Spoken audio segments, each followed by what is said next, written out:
disruptive. America that I fought for. Weird thing to happen. Speaking of free speech, going back to Canada here, because free speech is always always a bit of question in this day and age, especially now that Mark Carney is prime minister and is continuing the Justin Trudeau tyrannical raid against free speech with the Online Harms Act, with Bill C-11 by Bill C-18. You still can't share news on Facebook, by the way. True Patriot Love, you still can't share news on Facebook because of the mess and nightmare that we're in. But this makes it even worse. So CTV News says, Winnipeg man charged for alleged hateful social media posts. Again, alleged. The key word is alleged. And even hateful. Even CTV News puts hateful in quotations. Because I have a feeling that someone there couldn't even believe this story that it happened. So a Winnipeg man is facing charges after allegedly posting hateful content on social media. According to the RCMP, a user on X was posting quote-unquote hateful rhetoric against the Jewish, Muslim, and LGBTQ2S plus communities, as well as visible minorities. Well, I gotta hand it to him that he's an equal opportunist. Like South Park. They go after everybody. Police investigating determined the identity of the person behind the social media account and linked the suspect to other online accounts posting hateful material. On April 29th, officers with the RCMP's Northwest Region Federal Policing National Security Team arrested a 23-year-old man. He was been charged with 4 counts of willful promotion of hatred and is in custody at the Winnipeg Remand Center. None of these charges have been tested in court.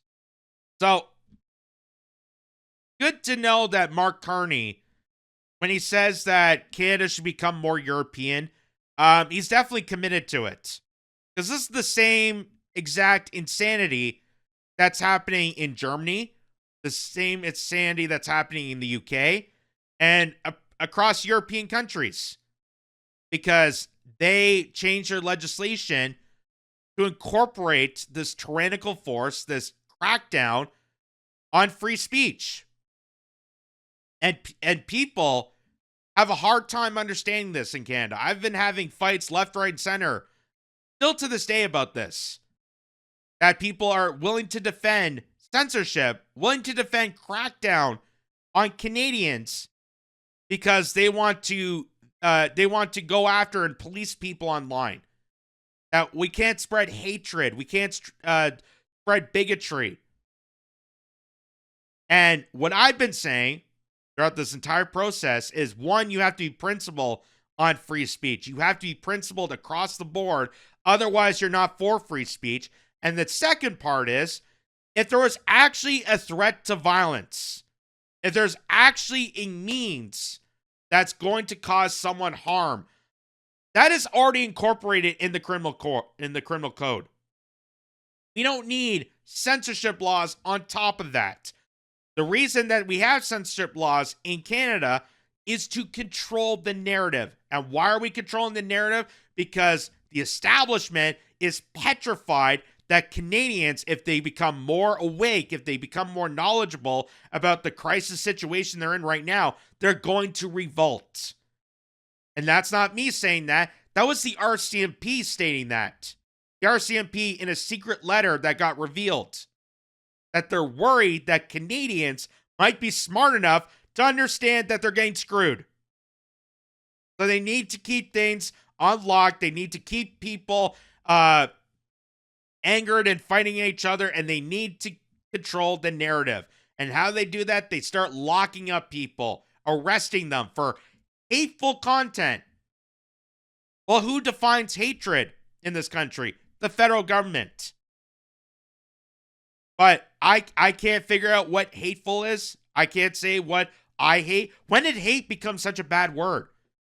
I hate cancer. Am I supposed to apologize for that because cancer and diseases might have feelings. I hate war. I hate onslaught killings.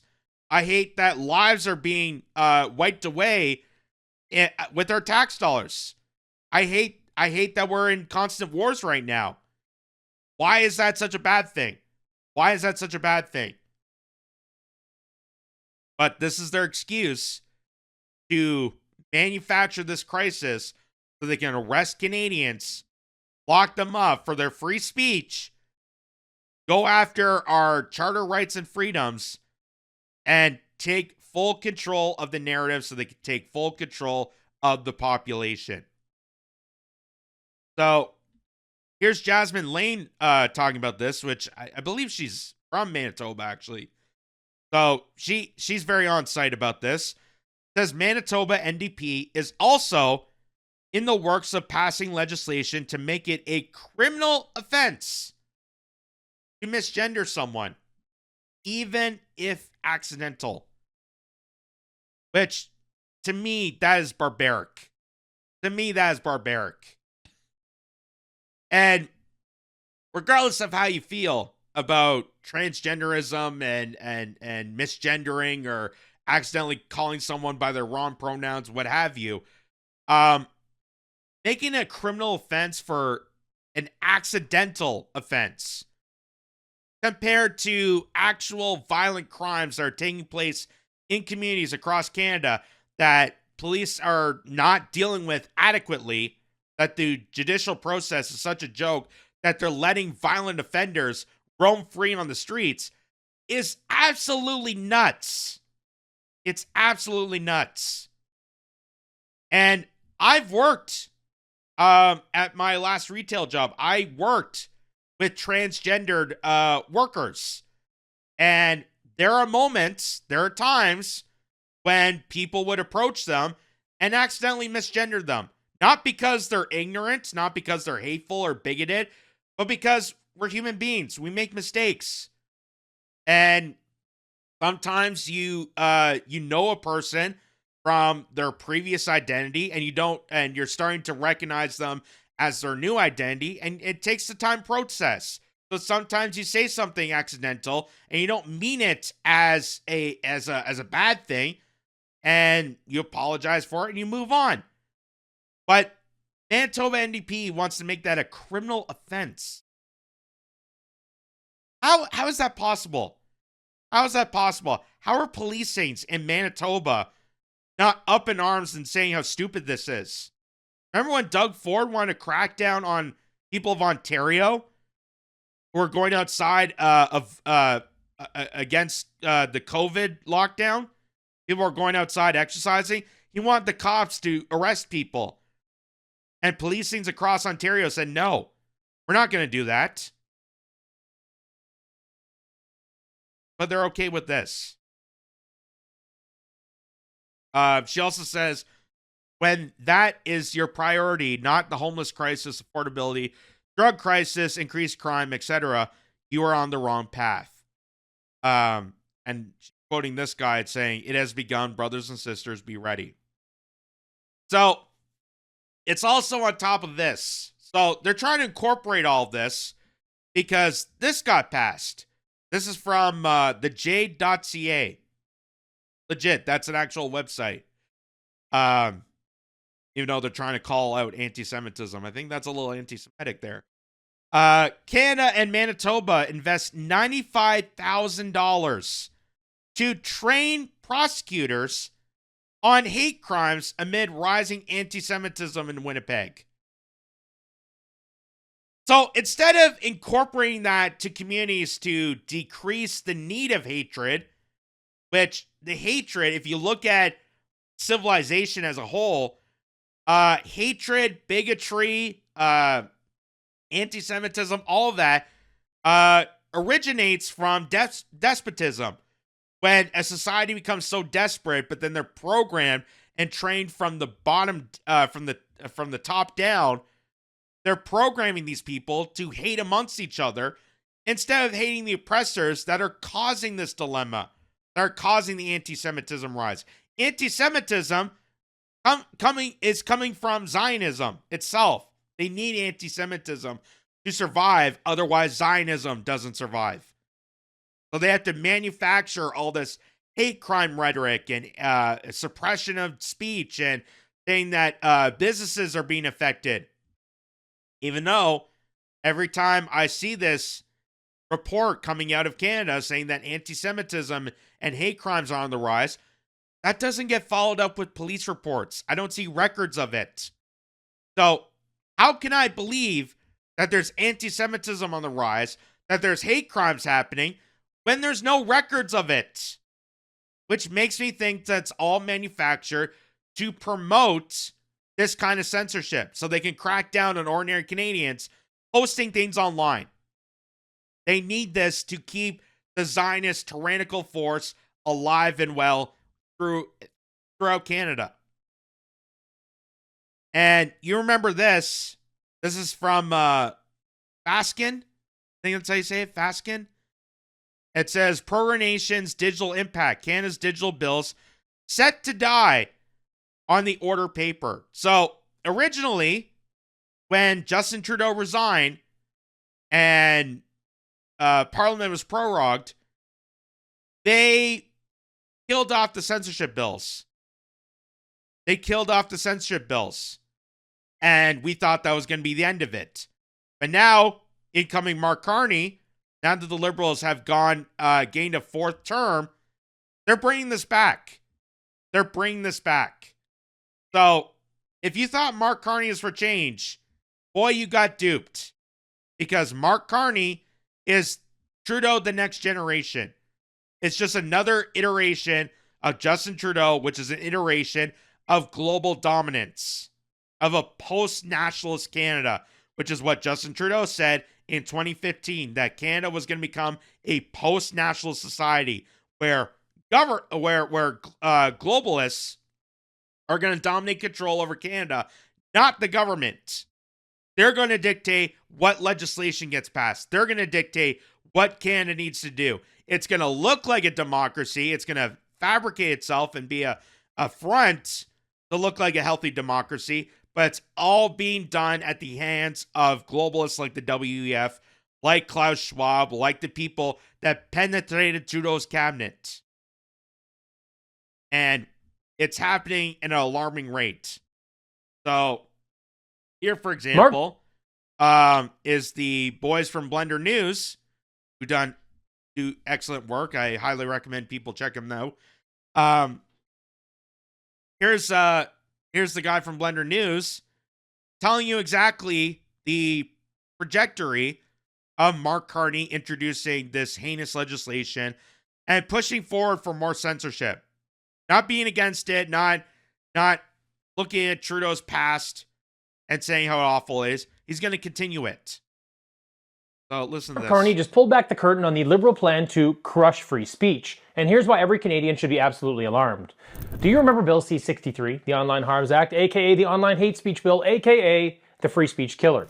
Well, Mark Carney just made it crystal clear that his Liberal Party will be resurrecting this online censorship bill to tackle harms in the digital Wild West. So even though 85% of all mainstream media sources are subsidized by government funding, and 90% of all news consumed by Canadians comes from a subsidized source, Carney believes Canada needs more regulation to deal with what he considers disinformation and harmful content, because the Liberals also need to control what you can and can't say online. And if you step out of line, well, here's where things get a little crazy. Bill C-63 is disguised as a law to protect children. However, when you look under the hood, you will find that the Online Harms Act is the most dangerous piece of authoritarian legislation in modern Canadian history. Period. Under this bill, you can be fined up to $50,000 for hate speech by a Liberal-appointed tribunal at the Canadian Human Rights Commission. No jury, no appeal, just appointed political ideologues playing judge, jury, and executioner. You could be charged $50,000 for what they consider hate speech. Just think about that. $50,000 a jail sentence for posting what they consider hateful content online in comparison to violent criminals, repeated violent criminals that are still walking among us. Why? Because the judicial system unfortunately, in this country is such a joke that violent criminals, the ones that actually do the most damage to society, get more of a free pass than people posting things online, which they could easily just walk away from. You could easily block someone out. You don't have to read or watch or do anything that you don't want to online. You have parental codes and controls that you can do for your kids. The thing about that, $50,000 in a jail sentence for posting hateful things online that the government gets to decide. You know, the same government that does hateful speech and rhetoric themselves, that lied to you, that went against Canadians, that cracked the heads of peaceful protesters like the Freedom Convoy. Those are the schmucks that are going to be in charge of deciding what's hate and what isn't. They're also reviving Section 13 of the Canadian Human Rights Act, the same Orwellian provision that was scrapped in 2013 for being a censorship tool. It allowed the government to punish people not for what they did, but what they might say that could be considered likely to expose someone to hatred. Likely what you might say.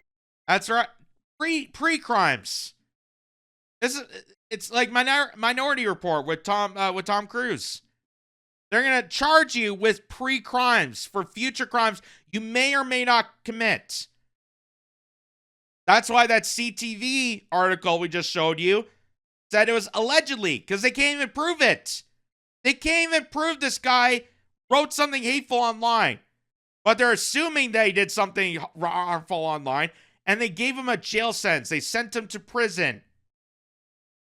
Even though with no court date and no evidence to back any of it. This is unbelievable. Unbelievable. And I'd like to know which way my elbow should be pointing for the outrage of this. Oh, that's right. People aren't outraged about this. Sadly, people, even my dearest friends, somehow are okay with this. I don't understand it. I really don't understand it. Well, we gotta stop hatred online. We gotta stop people from cyberbullying. Again, if it's an act of violence, if you're actually threatening someone, it's already in the criminal code. You don't need this censorship bill. What the censorship bill is proving is that the government wants to crack down on your thoughts, on your speech, on your information. They want to dictate every aspect of your life to take full control of you. Because like Hillary Clinton said, if we don't have these censorship laws, if we don't have these tactics at our disposal, the establishment loses control of the people. And the people might rise up. So they want to silence as many people as possible because, God forbid, if Canadians knew a thing or two about where this country is heading, my God, there might be a revolution. They might revolt. They might be angry at Parliament instead of cheering with them because they're doing the elbows up dance. Say that could be offensive. Not proven, just maybe. And for this, you will be silenced proactively. The bill creates a Digital Safety Commission, which is a government body with the power to monitor your posts, control platforms, and demand takedowns at will. Think China's internet police, but here in Canada.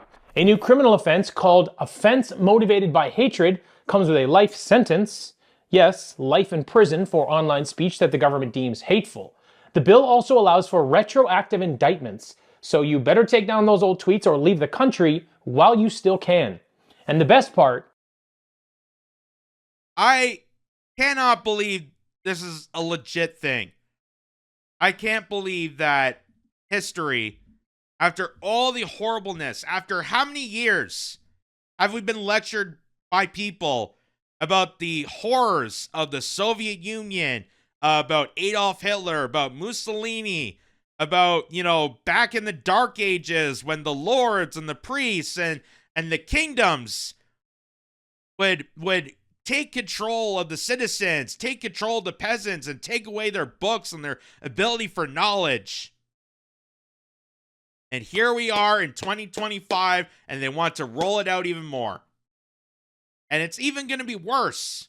It's going to be worse because now with advancing technology, as they're saying, they can go back in time and take at any post you say on Twitter, if you post on Facebook, at any point in time, if they deem it hateful, even if you didn't say it now, if you said it back, 10 years ago, they can just take that and sentence you to life in prison. How insane that is. How insane that is. And how dark and disturbing it is as a Canadian to even imagine this. That we're supposed to be the true north, strong and free. We're supposed to be true patriot love. And we're threatening people with jail sentences because they're posting wrong things online. Insane. The best part is that they're going to crowdsource complaints. And if someone claims that your words harmed them, they could be awarded up to $25,000 for ratting you out. So now the most unhinged, perpetually offended woke activists can literally make a living off being triggered by your opinions, while you're bankrupted or jailed for sharing opposing views. If Bill C-63 gets revived by Mark Carney and passes through a Liberal government, this is what Canada will look like in the coming years. But you've alleged to say, speak English? Or was that effect? Speak clearly. Speak clearly. No, Okay. the gentleman's partially deaf, Yeah, he Okay. can speak clearly. Yeah. so I couldn't even hear him. No, and that's fine, and that's why we've just come to speak, because potentially someone could perceive that as a hate crime. Why am I in cuffs? Because So the example they show you is in the UK. A man's being arrested because he's partially deaf and told another person if they could speak clearly, speak a bit more English. They consider that a hate crime. Again, compare that to the violent criminals that are roaming the streets right now in this country, where they're getting off scot-free. And they want to give life sentences to people for online speech, for rhetoric that they don't agree with, that they deem hateful. Not I deem hateful or you deem hateful, but no, the creme of the crop that they deem hateful. Isn't that insane? And no one's up in arms about that? Nobody has elbows up for this?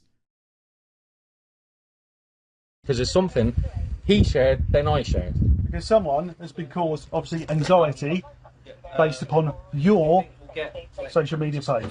So I'm actually being arrested. Be arrested, okay? Right, Take and that to the police station. right. Okay, this is in relation to some comments that you've made on a Facebook page.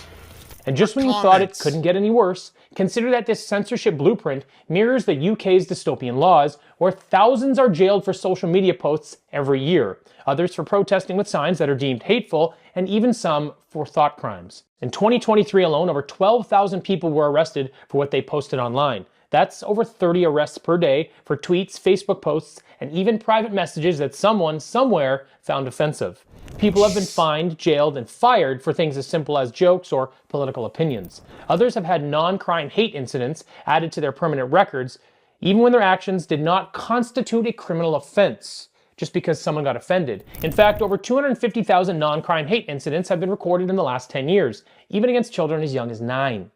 Police departments now dedicate massive resources to social media patrols. It's estimated that over 60,000 police hours per year are used to monitor people's opinions instead of catching actual criminals.